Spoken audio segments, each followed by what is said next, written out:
Well, hello again and welcome.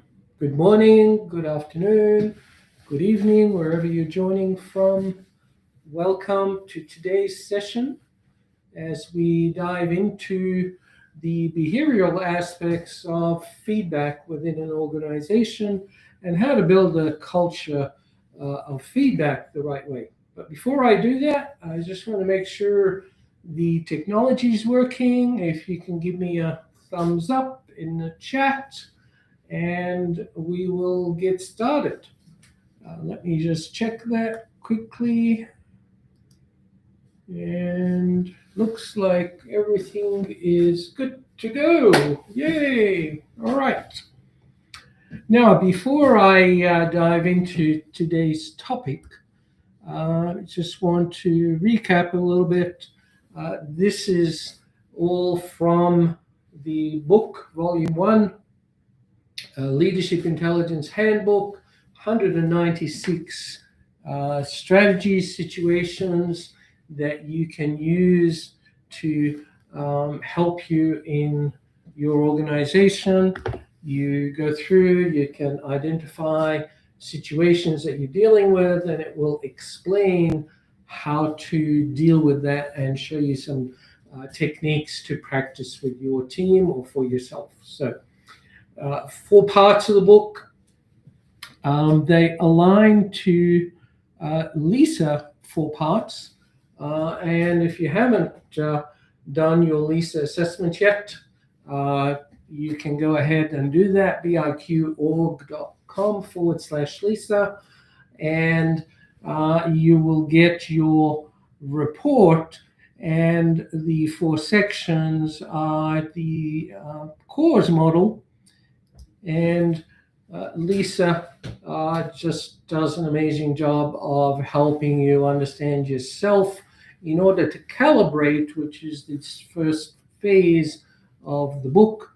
Part one of the book is about calibration, self-awareness, understanding your traits, your behaviors, etc., so that you can go to part two, which is the ability to observe what's going on in your organization, the team dynamics, the behavior of individuals. So you start with yourself, then you can look at others differently. And then part three is really about aligning your language, your behavior to get the best results from your team and to adjust the behavior to the intention of what you want to achieve in the organization. Stage four is, or part four of the book is what we're doing at the moment, and it's to do with aligning your systems to the behaviors that you want to achieve. And we've covered 5 of those topics already. We're now on to chapter 6, week 6. And it's about the feedback within your organization. How do different organizations deal with feedback? So again, quick one. If you're looking to do your LISA assessment, it's biqorg.com/LISA. You'll get your report. And if you want to get more detail, you can get the full report that is available online as well. So there's quite a lot of info that you can get from that, including your 8-week implementation plan, which is specific to your situation based on the information that you get from the LISA report. Okay, so lots of information. Let me dive into the session today. So let's get back into there and start talking about this topic. Great. Thanks, guys. It's wonderful. When technology works, it's always great. I thought I found a bug here before, but it looks like we're working. All right, so let's get started. Like I said, technology, I need to click that once there. All right, so the feedback reality, what is that all about? It's kind of often people don't do enough feedback from clients and their team. It seems to always go in one direction in organizations and doesn't really become effective in improving the organization. The culture of your organization is based on that. And behavior and systems, and I'll talk about where that overlaps today. So I will cover 6 things, talking about the culture and the method to really put feedback into place, how to model that so that the leaders are also doing the same things, building your feedback loops properly, systems, etc. So without further ado, let's dive into them. Principle 1, repeated actions embed norms. What does that mean? Is when you repeat, but self-explanatory. Let me dive into it. So, an example: organization launched feedback week. Everybody got excited in the first few days. But after a while, everything returned to normal. There was no feedback being used. There's no real application, implementation, or consistency within that, right? So true feedback culture emerges from practice behavior. I don't know how many times I've talked about that. If you don't practice something, it will never become the norm, right? So if you want things to shift, practice until it becomes automatic, unconscious behavior, right? Now, slogans might spark some awareness. You might run some workshops. You might do a whole bunch of things, but until you do the rituals and you have the dashboards tracking that regularly and encouraging it, it's not going to be consistent. So that's number 1 rule, is make it consistent through practice, right? So here is a quick audit for you. List existing feedback touch points that you have, which are the one-on-ones, retrospective ones, the post critiques in sales, all of these things. List them and just go through them and rate the frequency, the timeliness, and the impact of those feedback. Are you actually doing anything? How frustrated is it when companies ask you for feedback and nothing happens with it? I've had situations where I have posted a feedback deliberately several times to see if anybody is going to contact me or do something about it, and nothing happens. That's a problem culture around feedback, and that's what we're talking about, and that's what we're looking to fix today. So number 1 is, measure it, look at it, make sure that the feedback is done in a timely manner and not overused. How many times, every time you go to the same store, they send you the same feedback, or you go online, they ask you for feedback. So, you can reduce the amount of feedback through over requesting feedback, just as much as not enough feedback, right? So that's number 1. Number 2,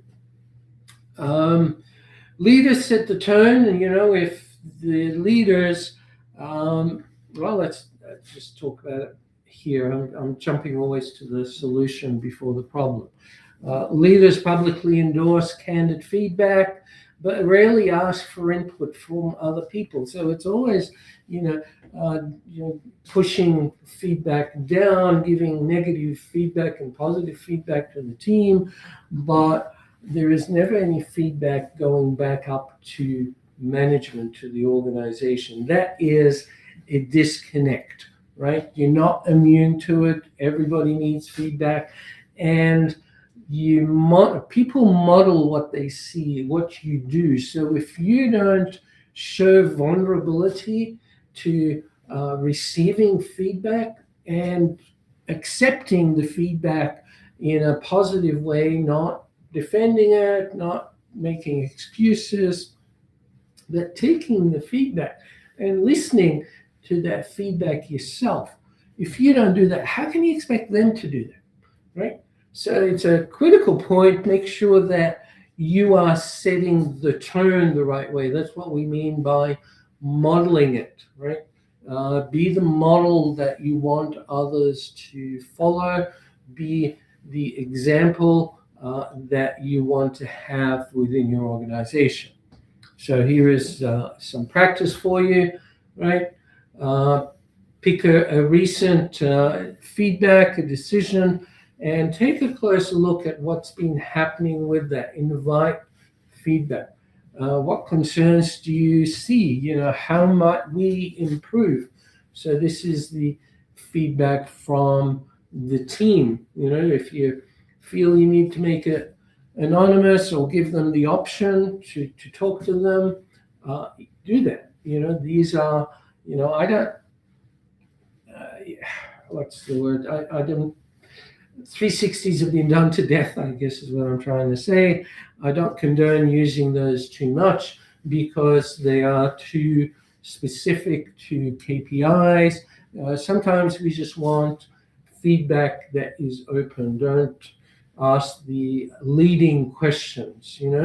That's a problem with a lot of feedback surveys I see, is they miss a whole bunch of opportunities because they are only asking specific questions that give them the answer that they're looking for. It's almost like a pat on the back before you've even asked for feedback. I'm going to only ask for this type of feedback because I know I'm going to get a positive feedback. Right? That's not really good feedback. So think about that system, and I talk about systems in a little while here. Okay. Next, small, frequent loops, keep performance on track. Micro feedback is important. So formal feedback channels too, infrequent, the quarterly reviews, the annual surveys, all of these, they're not frequent enough to do that. And again, we don't want to be too frequent, but you want to have some consistency in the feedback. Give yourself a month to make a change, an improvement, or maybe it's a quarter. But some people need weekly feedback. So depending on the feedback, you may want to structure things differently for each one, right? All right, so again, I talked about the 360s. You don't have to be using those. You can use other tools. I just love the open-endedness of give me 3 things that this person does great and 3 things that they can improve in. That's it. Okay? Doesn't need to be more complicated than that, especially when you're talking about behavioral ones. KPIs are easy. You can actually pinpoint your questions, but behavioral ones are different. You need to help people open up and be vulnerable to speak, be comfortable to speak up. So they need to trust the use and the application, right? So select one. All right. Add 2 minutes in there. Simple template. What went well? What could we improve? And like I said, use the 3 method, right? Track participation. Note immediately and tweak things and respond and act on those things. Okay. This comes up a lot in almost every one of the sessions. Feedback, reward, recognition is important. So organizations reward the top performers. That's not really good. Sometimes there are what we call the quiet achievers that do a lot of things, and impact coaching is one of those. they're behind the scenes. They are not the ones actually getting the results and the feedback, but they need that feedback too. So make sure that you include that in the feedback. Oh, I'm going to sneeze. So celebrate the givers, the feedback that you're getting. Publicly celebrate it as well. Make sure that you recognize people.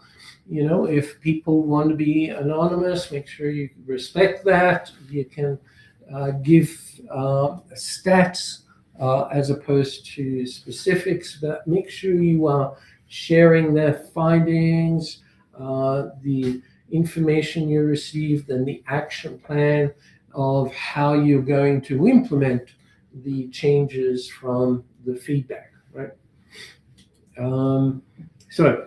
Practice.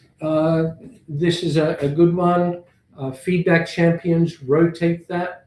So pick a person each month and make that person the feedback champion that goes around, make sure people are giving the feedback, etc. Tracks that, encourages people, almost like the captain of the team,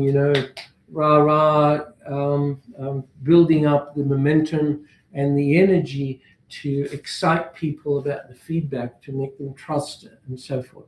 And when you rotate it like that, they have a sense of ownership. They actually become co-creators. We've talked about that many times in the solution. And when they do that, they own it with you, okay? And that's the importance of doing it that way, right? So make sure that you reward those people as well and recognize their contribution into that. All right. This isn't complicated, guys. Just flying through these today. So next, principle 5, tools. I've not mentioned that a few times. You can't just rely on the tools, right? We want to recognize the importance of the outcome that we want to get, rather than get all caught up in the tools that we paid so much money for and developed or whatever, right? So typical examples: organizations invest a lot of money in feedback platforms, SurveyMonkey and 360s and all of these different tools. If they're not used regularly, frequently, then there's just a waste of money, right? Or if they are difficult to use, go back a few sessions ago when I talked about friction points. This is a really good one to put your system through. Go back to, I think it might have been week 2 or week 3 of this series, talking about identifying system-related friction points, so you can eliminate those, or you can put them in the way they need to be in order to get the outcome that you're looking for, right? So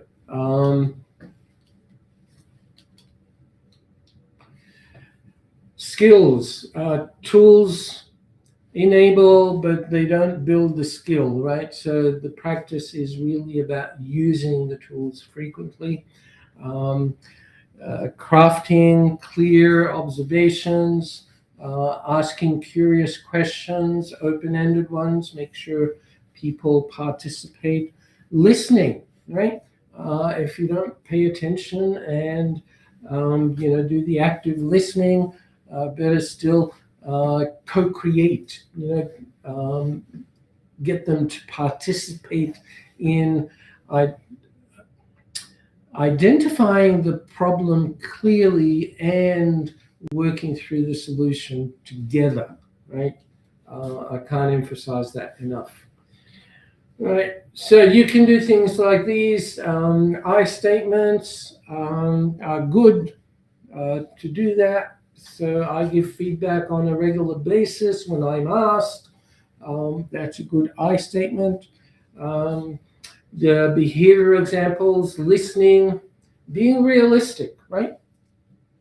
Sometimes you are going to get things that you need to say, we can't get that done this quarter or this year. we'll park it, we'll revisit it, right? But make sure you address everything. So be realistic, look at the scenarios, make sure you come back with the implementation strategies that have been implemented so that people trust the system. Okay, if you never share what you've done and how you've done it, maybe the implemented solution was the wrong one. If you don't come back and share that, yeah, you're going blindly thinking you've done the right thing, and then nothing happens or it doesn't improve, and you wonder why, right? So if you feedback the information about what was implemented and get people to critique that openly, be open to receiving that feedback, you're not going to get the full value from each of those. Well, make feedback shared responsibility. All right. So in many organizations, that's given to the managers to manage that. And really, like in many situations that I've coached organizations on, it's about teaching the management to pass on that ownership, to make sure that everybody owns it. It's for everybody's good, right? It's not just for the managers or the company. And when you have that mindset within the organization, you're really stuck in getting people to actually participate. They're not going to do it. They're not going to participate unless they own the decisions, the feedback, the questions, and the solutions. So involving people at many layers is important. Don't just do peer feedback and no management feedback, or no stakeholder feedback, no customer feedback. Make sure you have feedback. Look at your whole organization, break out the org chart, and go through every role and what is the feedback, not KPI feedback only, but yes, do that, but behavioral feedback. We are talking about culture from a behavior intelligence and leadership intelligence impact. So keep those in mind. All right. There it is there again, foster collective ownership. That's critical. It builds trust and empowers people to participate. So list open up the org chart, as I said, list the responsibilities, look for where the feedback should be, timeliness, we talked about, what's measured, how are you feeding that back, who's being rewarded. All of these things that I've touched on are critical to shifting the energy, the enthusiasm within an organization. This is a critical thing. We just maybe I skirted around it a little bit too much here, but because we focused on the word feedback, but we're not really talking about the outcome within the organization. The outcome is enthusiasm, excitement, a feeling of belonging and a feeling of being able to contribute. And you have, everybody has the opportunity to participate in the future of the company.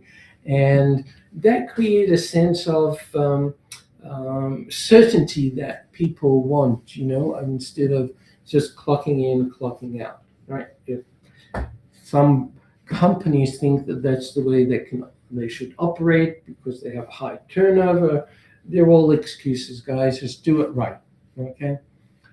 And people will stay and they'll want to stay, or they'll bring friends and family that really are part and parcel of that. That's a conversation for another day. Be careful with that. All right. So the 6 principles, the framework, as I've gone through it today, make sure it's not just slogans or bits of paper. messages flying around. Make sure that it's actually going to be practiced. Model on yourself. Make sure that you are vulnerable. If you're asking people to be vulnerable and open up and not be afraid that they're going to lose their job if they give feedback, or open that up. Normalize it, right? Have micro sprints. Recognize the champions, assign champions, and build the skill, not just the tools, and distribute it so that people can participate in that. All right, so wrapping up, the behavior audit, leadership modeling, microfeedback, that's your checklist right there, so you can use that. And we move on to the next couple of weeks. We dive into some interesting work to take this to the next level so you can scale. Feedback culture isn't sustained by posters and slogans, right? It thrives on repeated visible action and models around you, right? Your 7-day action plan, if you want to take this on, first couple of days, do your audit, identify the feedback touch points, schedule some leader modeling sessions, some role play to try that out so that they can become the model of that. Check the micro feedback sprints that you have in the system, design the rituals to give people feedback, recognize them, etc. Then look at the friction points within your systems and co-create with people. Avoid these traps. All right, just launching a feedback week. Oh yeah, wonderful. Lasts for a week. That's it. It's not culture. Leaders endorsing feedback but never asking for it. That's the usual trap. We see that so much out there.